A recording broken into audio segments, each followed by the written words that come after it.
जलवायु परिवर्तन हो रहे हैं, सही मायने में तो मानव ही है, क्योंकि भगवान ने हमारे लिए जो कायदे कानून बनाए थे, हमने वो कायदे कानूनों को तोड़ा है, उल्लंघना की। जागरण संस्थान श्री कृष्ण की कथावाचक मेरे सामने हैं, आप इनसे पूछेंगे।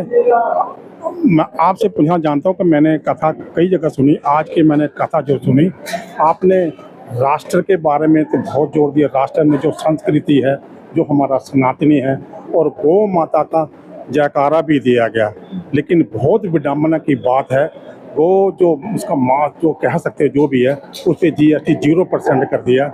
ये क्या कारण है? जब 370 टूटी थी, उससे पहले ये कानून था कि ऐसे हत्या नहीं करेंगे, और हिमाचल में भी था, लेकिन ऐसी क्या वजह हो गई और हम सनातन का ही अब राज्य चल रहा है, तो ऐसा क्यों है? इसके बारे में कुछ कहें। आपकी कथा मेरे को मन को भा गई, बहुत ही अच्छे कहा, जो आपने कथा सुनाई बहुत ही अच्छी लगी, इसके बारे में क्या कहें? सबसे पहले बात तो ये है कि देखिए, दिव्य ज्योति जागृति संस्थान के जो संचालक एवं संस्थापक हैं, परम श्रद्धेय श्री गुरु आशुतोष महाराज जी, उनका जो मेन मोटिव है वो है सनातन धर्म का प्रचार, क्योंकि मानव आज अपनी सभ्यता से, अपने मूल्यों से बहुत दूर हो गया।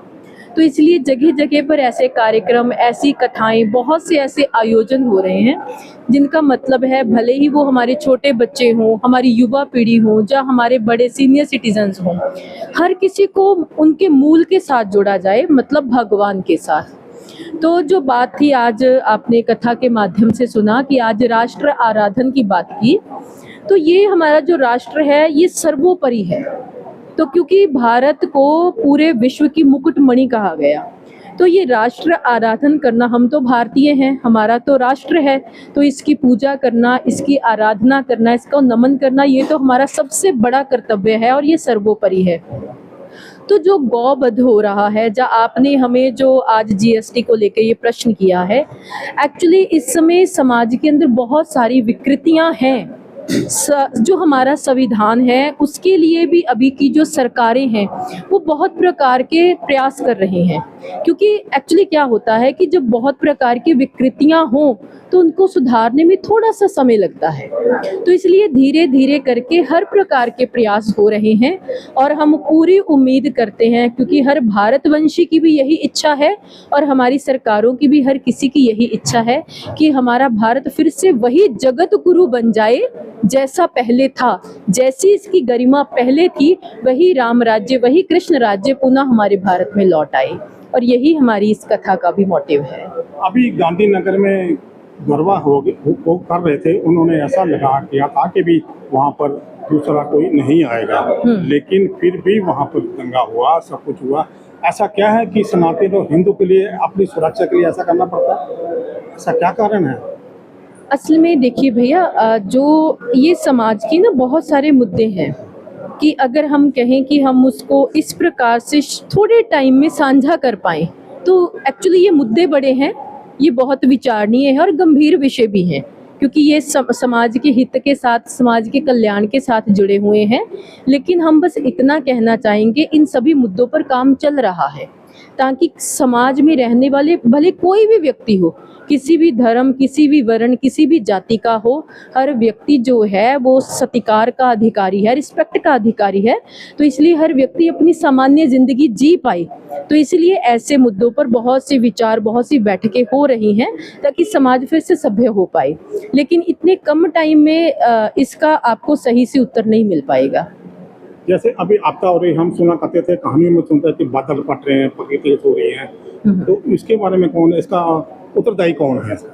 देखिए, अगर हम उत्तरदायी की बात करें तो जो इस समय जलवायु परिवर्तन हो रहे हैं, सही मायने में तो मानव ही है, क्योंकि भगवान ने हमारे लिए जो कायदे कानून बनाए थे, हमने वो कायदे कानूनों को तोड़ा है, उल्लंघना की है।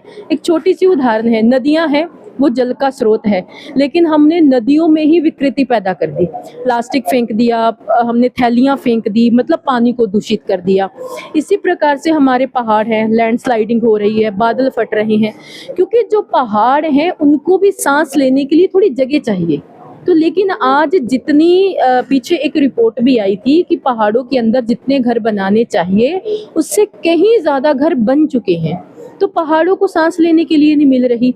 तो इसीलिए जो उनके भीतर का लावा है, जो उनके भीतर गैसेस हैं जो बाहर निकलनी ज़रूरी होती हैं, जब उनको कहीं से स्थान नहीं मिल पाता तो इस प्रकार से लैंड स्लाइडिंग होना ये हो जाता है। तो लेकिन जो ये जलवायु परिवर्तन हो रहा है, ये मानव के द्वारा ही पैदा की गई विकृतियां हैं जिसका परिणाम आज मानव भोग रहा है। लेकिन समाज के अंदर दिव्य ज्योति जागृति संस्थान की ओर से संरक्षण नामक एक प्रकल्प चलाया जा रहा है, जिसमें गली गली, नुक्कड़ नुक्कड़, गांव, शहर में हर जगह जाके लोगों को पर्यावरण के प्रति सुचेत किया जा रहा है कि आप पौधे लगाएं, आप प्लास्टिक का यूज़ ना करें, आप लोग कहीं गंदगी ना फेंकें। जो ये इतनी क्लाइमेट चेंजेस आ रही हैं, इसके लिए हमें हर प्रकार का संभव प्रयास करना पड़ेगा, तो जाकर ही हम अपने जीवन को बचा पाएंगे। धन्यवाद जी। भारती जी, अब भारती जी बोल रहे हैं कि परिवार को संस्कार देना चाहिए, उनको बच्चों को भी संस्कार देना चाहिए। जी इन्होंने भारती जी ने बोला कि हम गली गली लोगों को जाके संदेश दे रहे हैं, सभी को इस संस्कृति की बहुत जरूरत है। धन्यवाद जी आपका।